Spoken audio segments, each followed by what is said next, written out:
Good morning, everyone. Good morning. I asked each of you to join me on this morning so that we can give you an update on the tragedy that occurred last night in Fairmount Park near Lemon Hill Mansion. You're going to hear from Police Commissioner Bethel. You're going to hear from our Public Safety Director, Adam Gear. Shortly after 10:30 last night, shooting took place in Fairmount Park. 11 people were ultimately injured by gunfire. 2 people, a young man, 21, and a young woman, 23, ultimately perished from their injuries. 9 others were wounded, and all have been treated and are in stable conditions at area hospitals. And 3 of those injured by gunfire are juveniles, and they remain in stable condition. But let me be absolutely clear today. As your mayor, I want to affirm to all of Philadelphia on today that there are no excuses for this.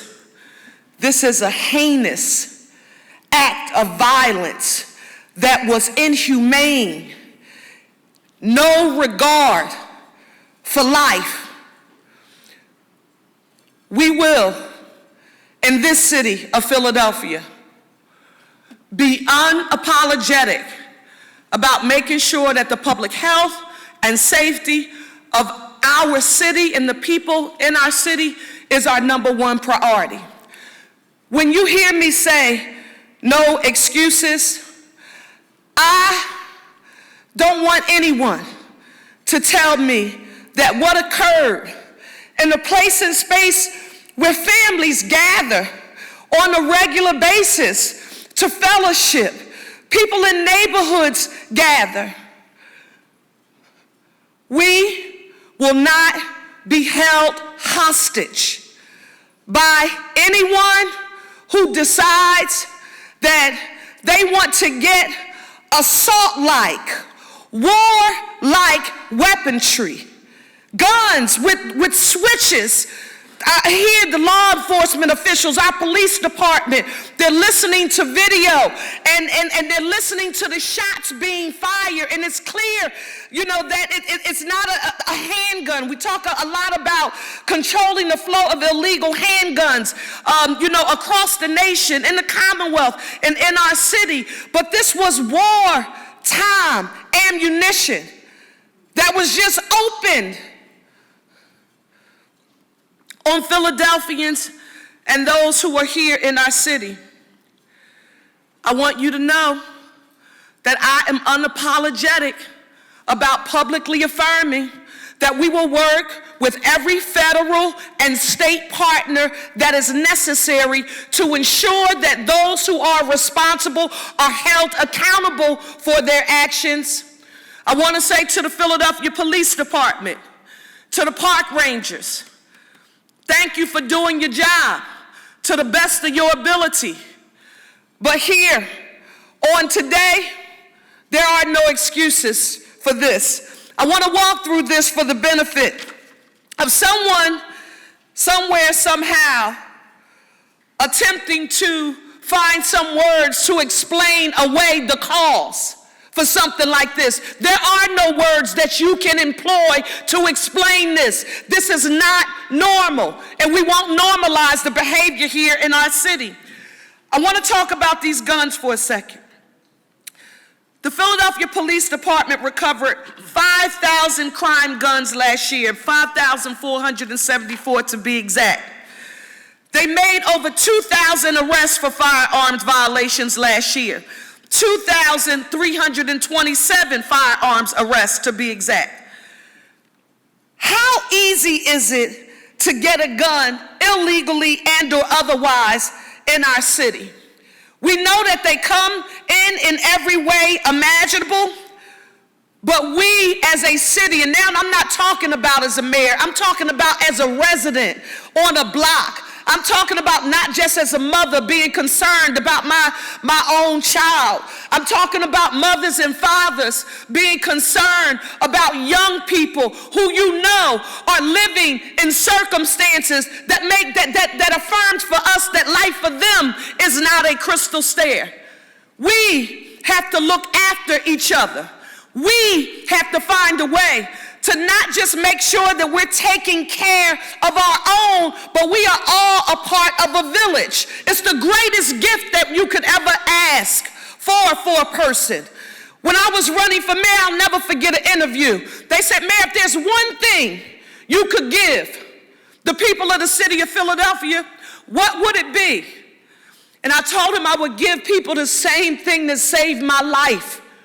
I would give them a connection, a connectedness to something that's bigger than them as an individual. We are doing it now in every way imaginable.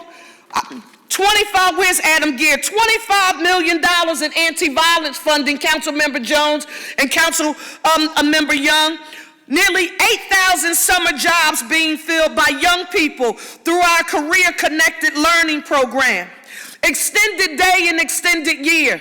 Over 7,000 young people getting before and after school programming at no additional cost. We're proposing to increase that number now.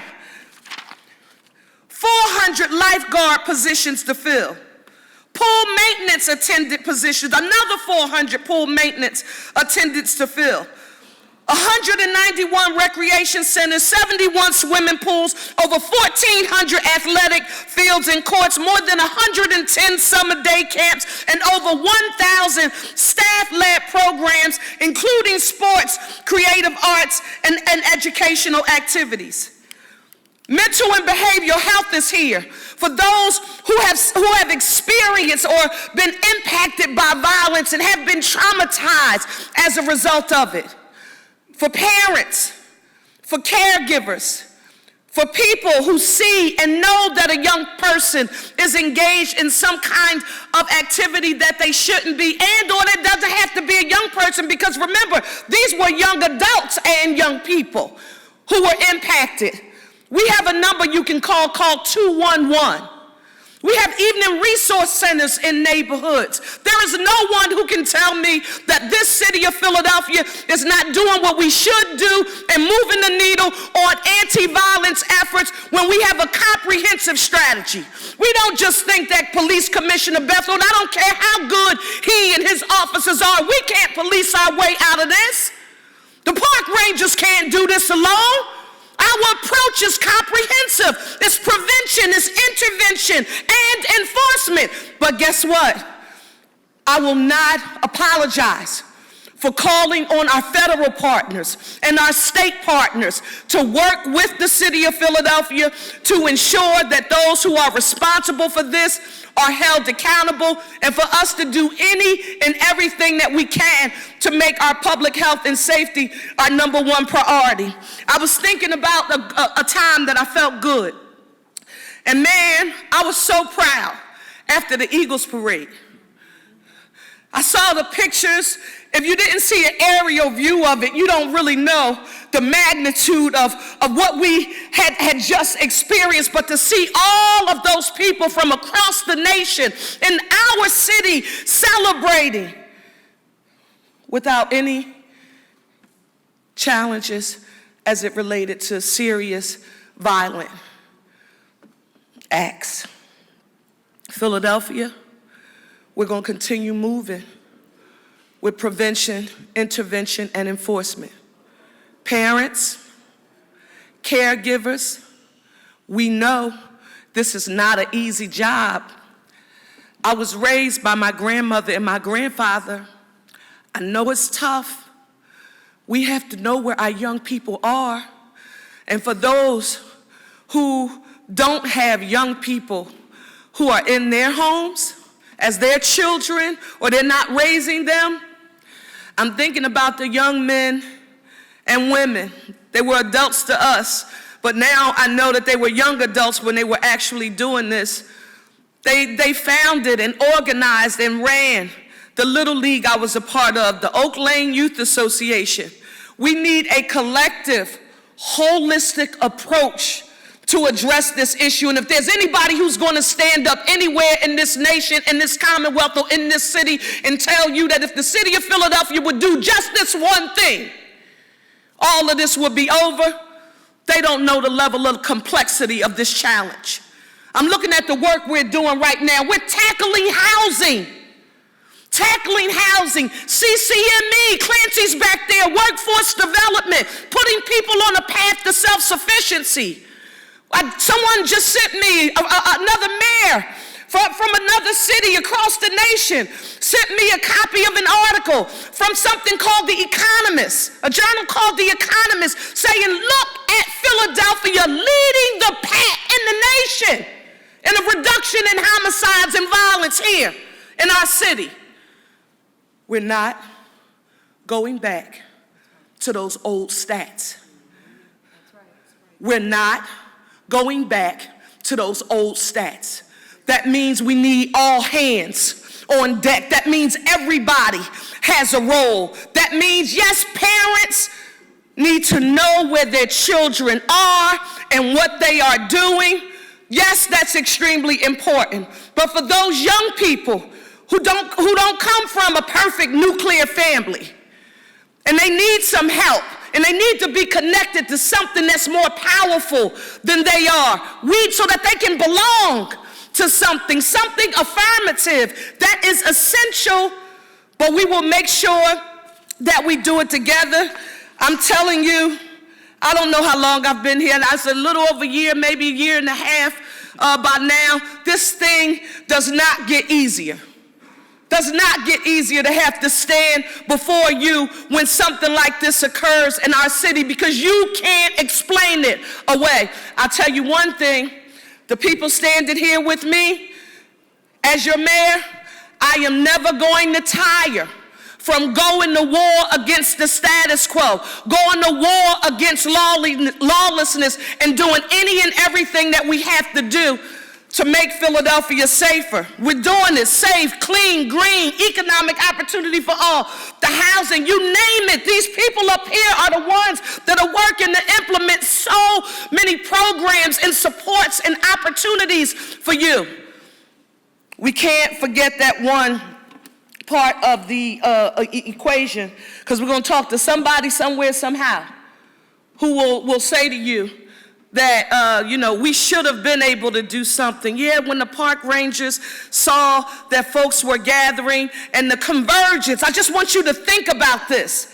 When I say we're not going to be held hostage, when you think about the convergence because of social media at a drop of a dime, where you could get 300 to 500 people in one place that's not planned, and the police department doesn't know, and then they have to try to go and control for it. We have some ideas. We'll talk with Council President Kenyatta Johnson about this, but Councilmember Jones and Councilmember Young, we have some thoughts and some ideas about some things that are not going to be popular. So when you see us making some decisions that are not popular, you will understand why. But we're not going to be held hostage in our city. We have amazing events coming up in here. Philadelphia will be on the world stage.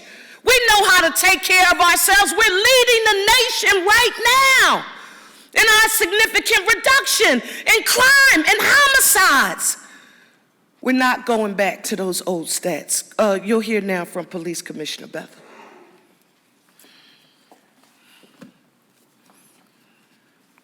I got to pause for a moment, let that sink in. I think the mayor's remarks, and I'll let them stand for themselves, and how incredibly I'm supportive of her, but her words, "we are not going back," resonates with us back here, and we will not be held hostage. Just let me give you a recap of what happened yesterday, and from the time that happened, I was engaging with the mayor almost 12:30 at night this morning, but around 6 o'clock yesterday. The men and women, as you already know, we deploy for a myriad of issues that happened over the weekend.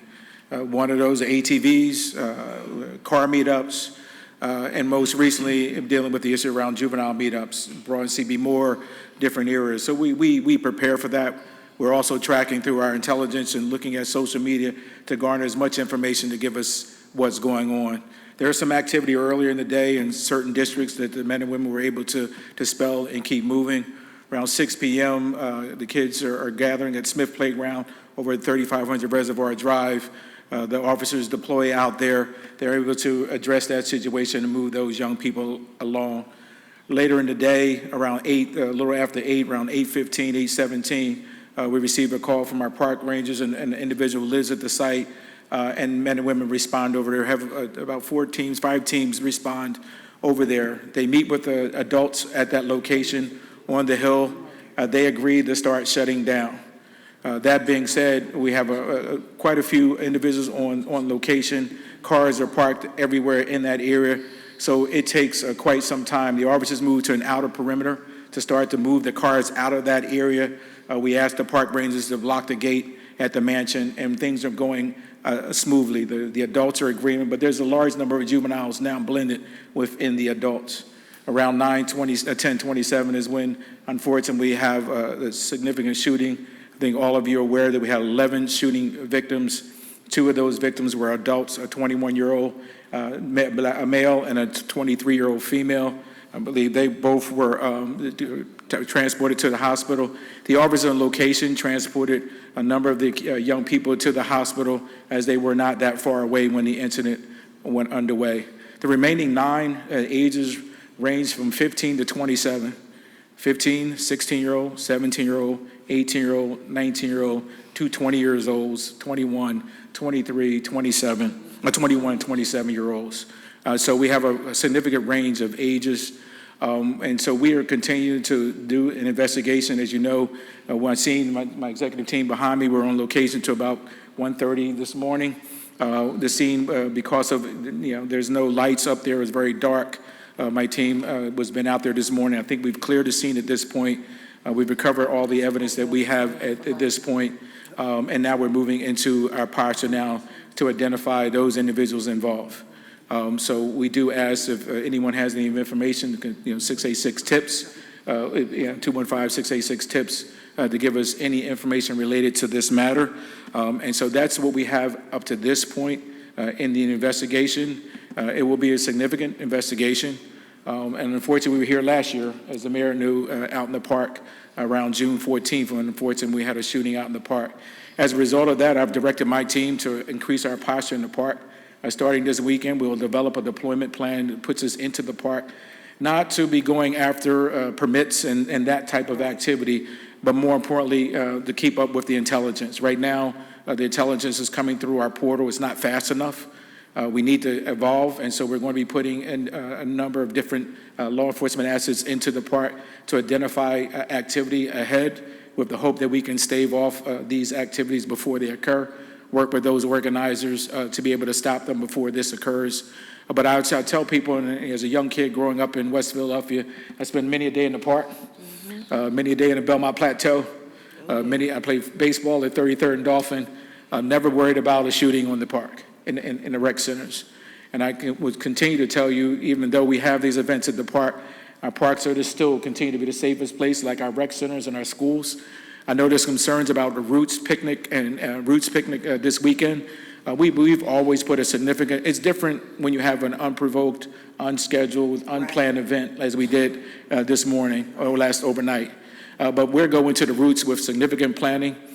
Giselle Jones here, who oversees that work, we work collectively with her team to make sure that we have a significant deployment. We will take a look at our deployment and possibly do some additional enhancements. But the Roots Picnic has been a family event. It's been a safe event, and we feel confident. We're confident. I don't feel confident. We're confident that it'll be that way.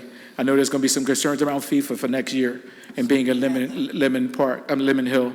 We're going through a very comprehensive plan. As it relates to that, again, that will be a very structured, organized an event with a lot of strategies in place to avoid any of this negative behavior. And to the final point the mayor raised around our federal partners, we are now working as a result of this incident last night. Commissioner Benor, who runs over all the investigations, is working with our federal partners, the FBI, ATF, our marshals. It is a full court press to address the issues that happened last night. You heard the mayor say, I talked to my SWAT team, we're pretty confident, even though we don't have the weapon in hand, that a switch was involved. You cannot fire that many levels of bullets with such speed and time without it having some type of switch on it. And that continues to be an issue for us in the city of Philadelphia. But as the mayor indicated, my men and women are continuing to go out there and make those arrests to take those guns off the street. So I'll stop there and I'll pass over to Adam Gear. Thank you, Commissioner. Yes, ma'am. Good afternoon. Ongoing this morning, the rapid response protocol from the Office of Public Safety continues in response to last night's incident. The following city services, primarily through our office being engaged now, are our Community Crisis Intervention Program. They are the lead for direct engagement for those affected, including the gunshot victims. The team is actively assessing the risk of retaliatory violence and intervening when necessary. In addition, they work closely with community leaders such as block captains, faith leaders, and stakeholders to support stabilization efforts and identify urgent needs in the neighborhood. We have our GVI team and our GVIJ program, which we launched under this administration. Several of the victims, several of those involved are juveniles. They will be assessed by our team to see if they are appropriate to be brought into that juvenile group violence intervention program. The Philadelphia Police Department Office of the Victim Advocate, who we work closely with, their VAO officers have provided victim identification and next of kin notification. They're also canvassing the 9th and 22nd districts to identify any other additional victims and assess immediate needs and impacted communities. Our Office of the Victim Advocate has provided direct crime scene cleanup services and is offering both short and long-term housing relocation support to victims and their families. The officer also connects survivors with appropriate resources beyond its internal scope. Amir, who we have here present today, their leadership, upon receiving information from the VAOs, Amir will provide a wide range of needs. These include safety and relocation, access to food, clothing, transportation, support for property damage, as well as counseling and trauma-informed services. Now, while Amir is focused on gun violence intervention, I'll just have you know they will stop at nothing. They will, if you need help, they will go. They were up there when tragically the plane crashed. Nothing to do with gun violence, but they were up there providing support to our communities. Town Watch Integrated Services is conducting a thorough neighborhood assessment to evaluate the strength of community support systems and identify existing resources and service networks. Faith-Based Affairs, Dr. Mary Palmer, Bishop, from our Office of Safe Neighborhoods, is identifying and engaging local faith-based leaders to promote healing and community solidarity. These leaders help build resilient support networks and offer emotional and spiritual care to those affected. And as the mayor mentioned, our 211 anti-violence hotline, 211 option 2. 211 option 2. Does not matter the time of day, you will get someone live speaking to you who has access and a list of all of the resources. No matter what they are, they will get you in contact and connect you to those services. I want our folks to know that. 211 option 2, do not hesitate. May not be today, may not be 3 days, may not be 3 months until you feel like you need help. Or someone you know is exhibiting signs that you think they need help, that they are affected by something like this. Call that number and they will provide that resource to you. I want to echo what the mayor said. We are not going back. That's not the group of characters who I've gotten to know, who I'm working with, our community partners, our other city partners. We are not going back. I want the citizens of Philadelphia to know, as the mayor said, we will not be held hostage. This is one individual. They will not be the masters of our fate. They will not control and take hostage not only our physical, right, sense of safety, but also our emotional sense of safety. This one person with a switch who is a coward, who will be arrested by Commissioner and his team and brought before the courts for justice, will not hold this beautiful city hostage emotionally or physically. We will move forward.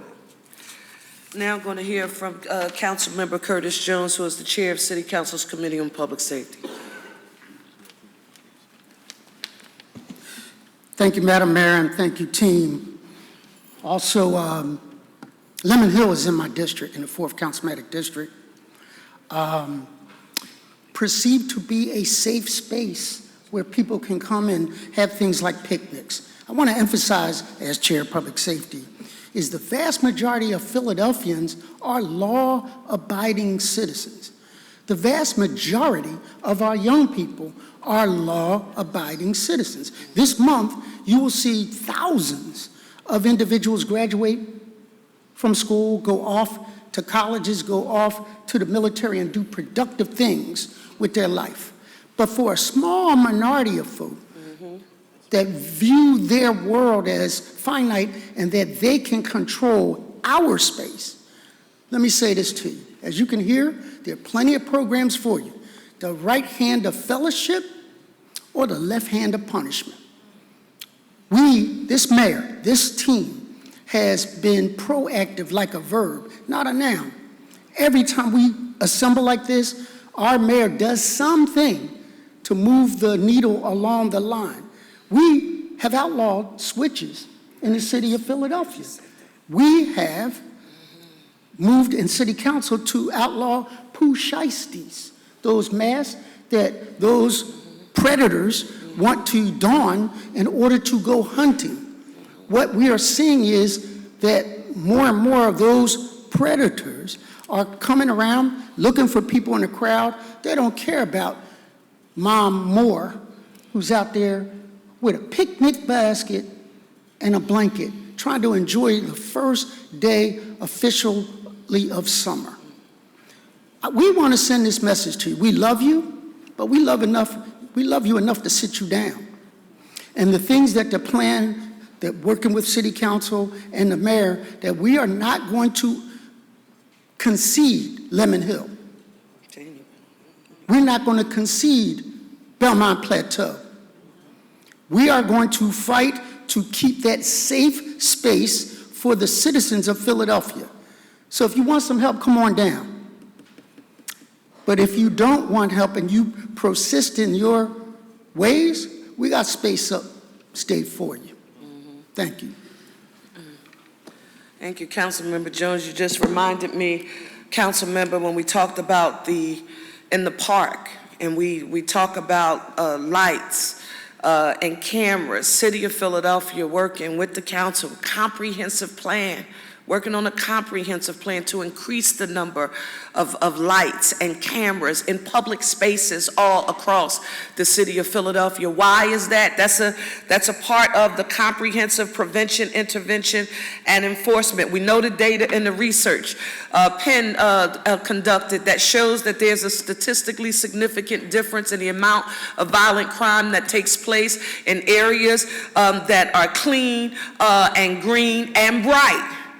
And so we're working to do that all across the city. In addition to that, I was unfortunately just informed that because they found 3 different types of casings, we know that there were 3 shooters thus far.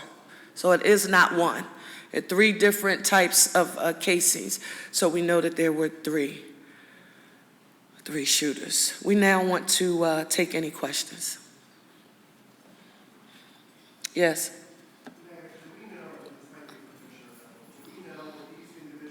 I'm sorry, where are you from?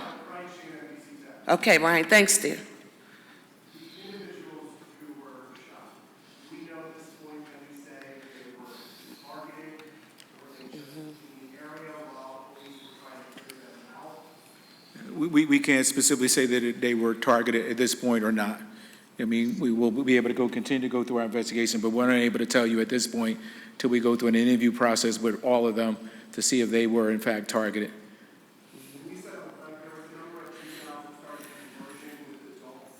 Do you know how many people? Yeah, the numbers have ranged. I mean, I've heard from anywhere from 2 to 3. That some people are saying 900. I think when you get folks into a space, you know, it's hard to determine the exact number.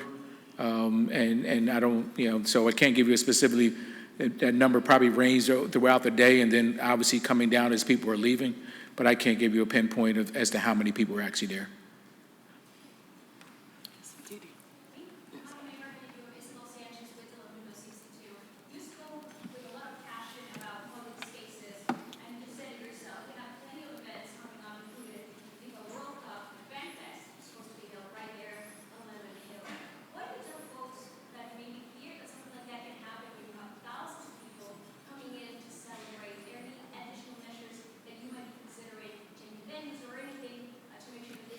Go ahead, Commissioner. I think, as I heard, I think we've demonstrated as a city when we have these large-scale events, our capacity to be able to meet that charge, whether it be the aftermath of the celebrations, whether it be even as the mayor described, it took 3,400 men and women to pull off the parade, and we brought assets from outside the city to do that. I think we've consistently, year over year, time over time, demonstrated when we have large-scale planned events, we're able to put down a infrastructure, both an internal and external template, to be able to keep those individuals safe. So I would tell folks to look at our record, look at what we've been able to accomplish over the years, be able to do that effectively. We have probably one of the best trained groups of men and women to be able to accomplish that, and I have no doubt that we'll accomplish that moving forward. These events, these surge events that occur are significantly unfortunate, and I know we know that, but because they're unplanned, because we're not able to be able to put the proper assets in place, unfortunately we get these events. But I am confident that everything that we have planned coming forward in this, continue this year and to next year and beyond, we will keep those individuals safe. Thank you. I want to just follow up on your question because I think it was a good one. Commissioner Bethel talked about sort of the strategies that we employ where we have planned large-scale events. There is no other place that does it better than the city of Philadelphia. But you ring a bell when you talk about these gatherings that where folks converge as a result of a social media message. And it could be in 30 minutes, meet at a certain time, meet at.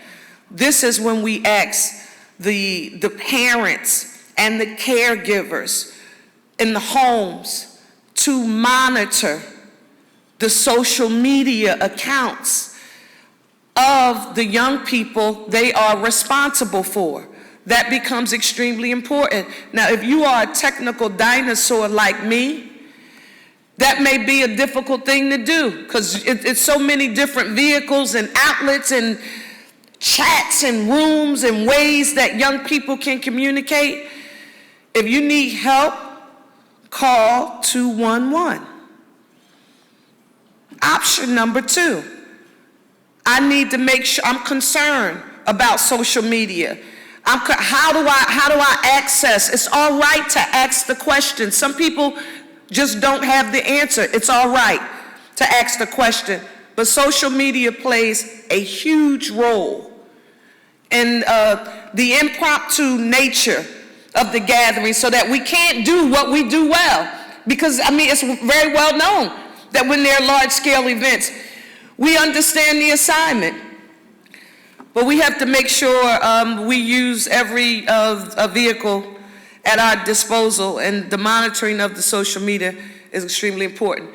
And the only reason why I'm asking those of you who are in the press to identify yourself, because it's been brought to our attention that sometimes we have had some folks asking questions who are not members of the press. Yes.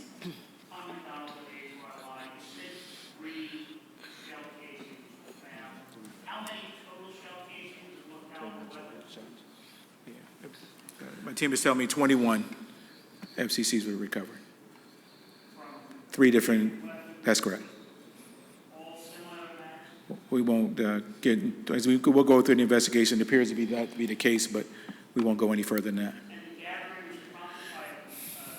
We're still sorting through that. I mean, there are folks out in the park, I mean, those who know that space, it is always occupied by a host of families. So we don't know what happened as it relates to whether it started that way and then the kids just came there. We have to sort through all of that. Yes. Commissioner, you talked about 3 shooters. I believe they came together and all opened fire, or some of the gunfire turned. We don't know that at this point. I mean, what we do know is the video that was put on social media last night, where you had that rapid fire. We definitely can determine that to be a type of switch to automate the weapon. You mentioned police were there clearing it out. Did officers then pull back and more people showed up? Or are you still Yeah, we were in the acts of clearing it out. We worked with our park team to close the gate. We're actively trying, but from what my team described, because of the folks have now parked their cars all up on the side of the space, so it's a little bit of challenge of clearing it out and getting them out. They did not feel at that point that there was anything nefarious underway. They're just trying to get the crowd out, which is consistent. We do this regularly, whether it be in the plateau. I mean, most recently working with Commissioner Lawson because the ATVs were going into the plateau. We send our motorbike teams down there. So we're constantly playing this cat and mouse game out in the parks and other places, but 99% of the time it's a safe space, it's a crowd, we're asking them to move out, but we're doing that in a very thoughtful and effective way, right? We're not being overly aggressive because we do have families and folks out there. We're just asking them it's time for them to shut it down and move out of the park. Yes.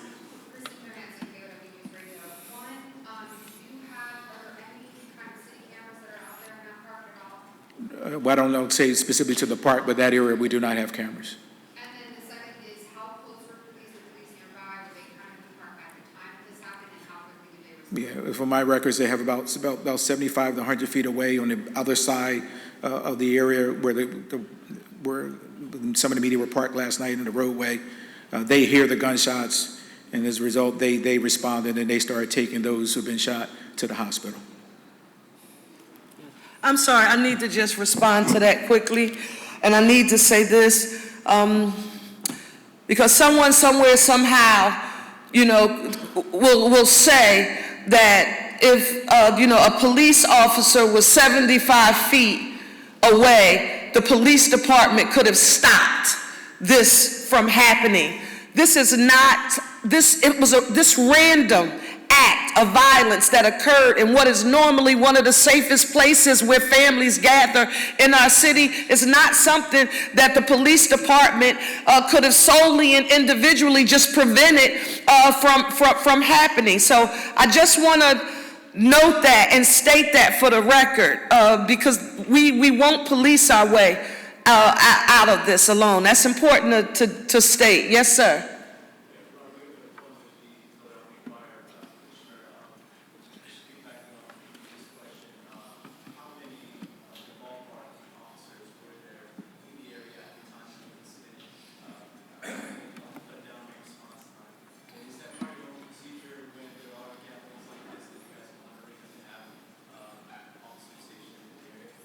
Well, I think, again, just to echo the words of the mayor, I mean, I'm not sure what you're asking. You're asking, what's your question? I'm not clear.